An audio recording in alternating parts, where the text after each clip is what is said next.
La politique d'Aristote, livre 6e, chapitre 12, sommaire. Du pouvoir exécutif ou de l'organisation des magistratures. Difficulté de cette question. Idée générale du magistrat, son caractère distinctif, différence des grands et des petits États. Dans les uns, on peut diviser les magistratures, dans les autres, il faut souvent les réunir en une seule main.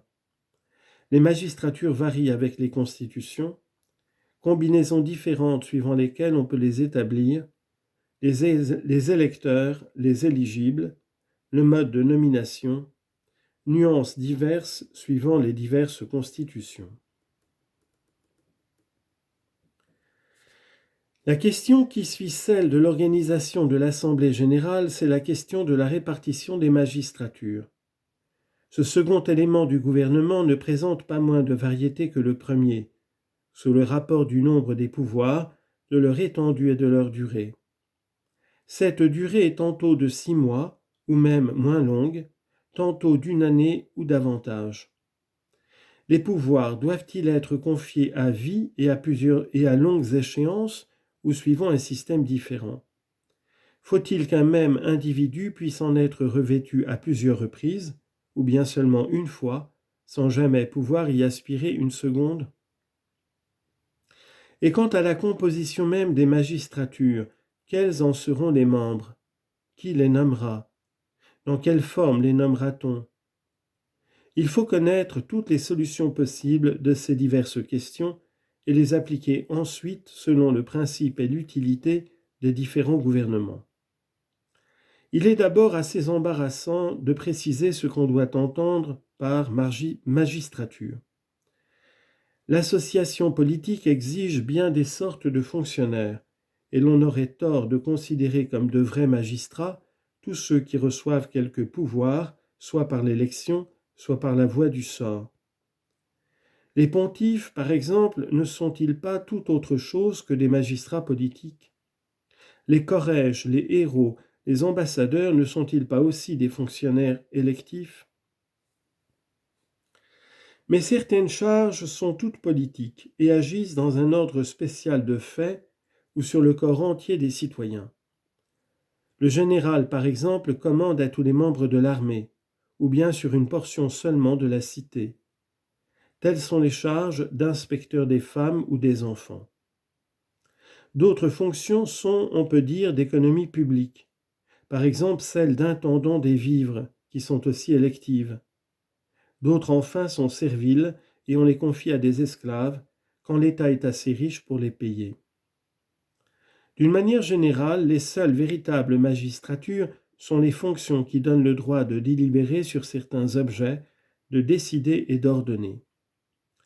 J'appuie surtout sur cette dernière condition, car ordonner est le caractère réellement distinctif de l'autorité.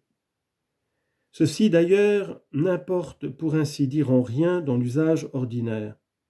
On n'a jamais disputé sur la dénomination des magistrats, et c'est un point de controverse purement théorique. Quelles sont les magistratures essentielles à l'existence de la cité? Quel en est le nombre?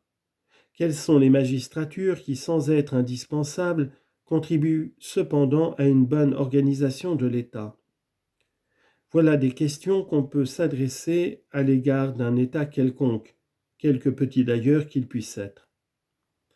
Dans les grands États, chaque magistrature peut et doit avoir des attributions qui lui sont toutes spéciales.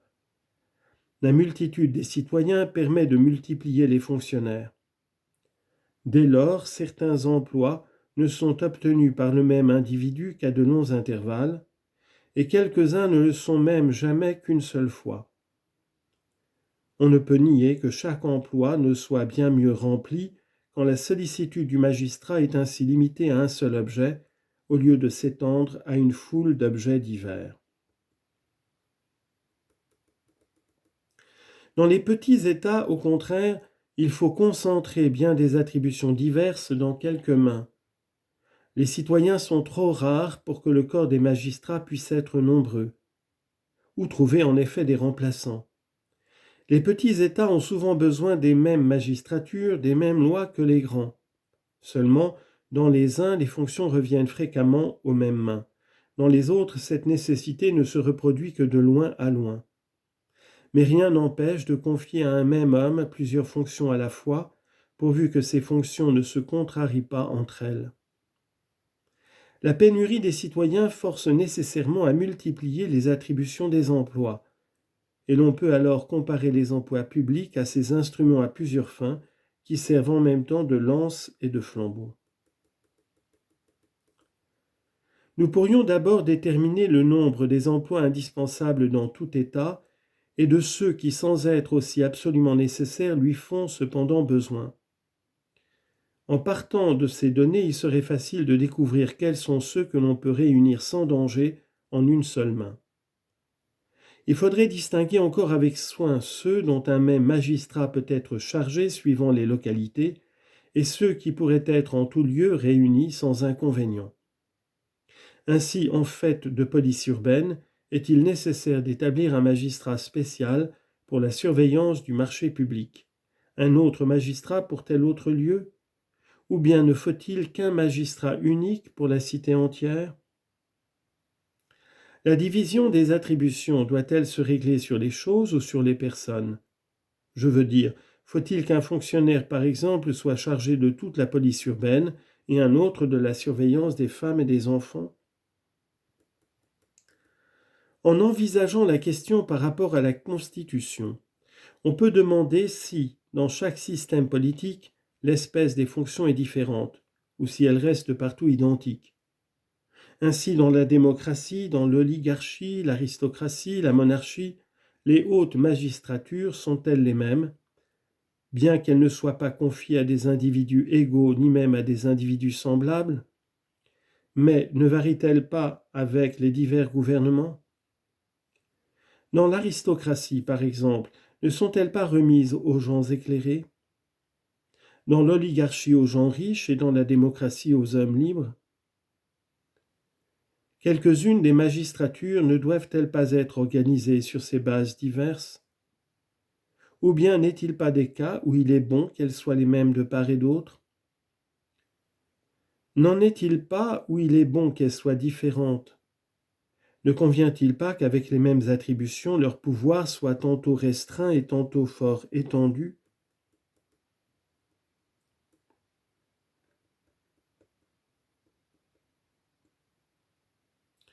Il est certain que quelques magistratures sont exclusivement spéciales à un système. Telle est celle de commission préparatoire, si contraire à la démocratie qui exige un Sénat. Il n'est pas moins sûr qu'il faut des fonctionnaires analogues chargés de préparer les délibérations du peuple, afin d'épargner son temps. Mais si ces fonctionnaires sont en petit nombre, l'institution est oligarchique. Et comme les commissaires ne peuvent jamais être fort nombreux, l'institution appartient essentiellement à l'oligarchie. Mais partout où il existe simultanément un comité et un Sénat, le pouvoir des commissaires est toujours au-dessus de celui des sénateurs. Le Sénat est de principe démocratique, le comité de principe oligarchique, pour décider lui-même de toutes les affaires. Le pouvoir du Sénat est encore annulé dans les démocraties où le peuple s'assemble en masse pour décider lui-même de toutes les affaires. Le peuple prend ordinairement ce soin quand il est riche, ou bien quand une indemnité rétribue sa présence à l'Assemblée générale. Alors, grâce au loisir dont il jouit, il se réunit fréquemment et juge de tout par lui-même. La pédonomie, la gynéconomie ou toute autre magistrature spécialement chargée de surveiller la conduite des enfants et des femmes est d'institution aristocratique et n'a rien de populaire. Comment en effet défendre aux femmes pauvres de se montrer hors de la maison? Elle n'a rien non plus d'oligarchique, car comment empêcher le luxe des femmes dans l'oligarchie? Du reste, je ne pousserai pas plus loin ces considérations. Mais nous essaierons maintenant de traiter à fond de l'établissement des magistratures. Les différences ne peuvent porter que sur 3 termes divers dont les combinaisons doivent donner tous les modes possibles d'organisation. Ces 3 termes sont d'abord les électeurs, en second lieu les éligibles, enfin le mode de nomination. Ces termes peuvent se présenter tous trois sous trois aspects différents. Le droit de nommer les magistrats appartient ou à l'universalité des citoyens ou seulement à une classe spéciale. L'éligibilité est ou le droit de tous ou un privilège attaché soit au sens, soit à la naissance, soit au mérite, soit à tel autre avantage. Par exemple, à Mégare, le droit était réservé à ceux qui avaient conspiré et combattu pour détruire la démocratie. Enfin, le mode de nomination peut varier du sort à l'élection. D'autre part, il peut y avoir combinaison de ces modes deux à deux, et je veux dire par là que telles magistratures peuvent être nommées par une classe spéciale, en même temps que telles autres le seront par l'universalité des citoyens, ou bien que l'éligibilité sera pour les unes un droit général, en même temps qu'elle sera un privilège pour certaines autres. Ou enfin, celles-ci seront nommées au sort, celles-là par élection. Chacune de ces trois combinaisons peut offrir quatre modes. Premièrement, tous les magistrats pris dans l'universalité des citoyens par la voie de l'élection. Deuxièmement, tous les magistrats pris dans l'universalité des citoyens par la voie du sort. Troisième et quatrièmement, l'éligibilité étant appliquée à tous les citoyens à la fois, ce peut être ou successivement par tribu, par canton, par fratrie, de manière que toutes les classes y passent à leur tour. Cinquième et sixièmement, ou bien l'éligibilité peut être toujours appliquée à tous les citoyens en masse, l'un de ces modes étant adopté pour certaines fonctions, l'autre mode l'étant pour quelques autres. D'autre part, le droit de nommer étant le privilège de quelques citoyens, les magistrats peuvent être pris, septièmement, sur le corps entier des citoyens par la voie de l'élection. Huitièmement, sur le corps entier des citoyens par la voie du sort. Neuvièmement, sur une portion des citoyens par la voie de l'élection.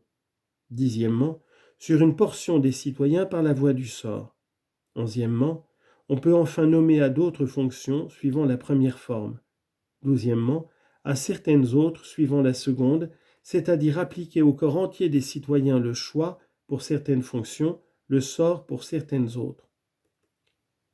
Voilà donc 12 modes d'établissement pour les magistratures, sans compter encore les combinaisons mi-parties. De tous ces modes d'organisation, deux seulement sont démocratiques. C'est l'éligibilité à toutes les magistratures accordée à tous les citoyens, éligibilité au sort, éligibilité à l'élection, ou simultanément, telle fonction au sort, telle autre à l'élection.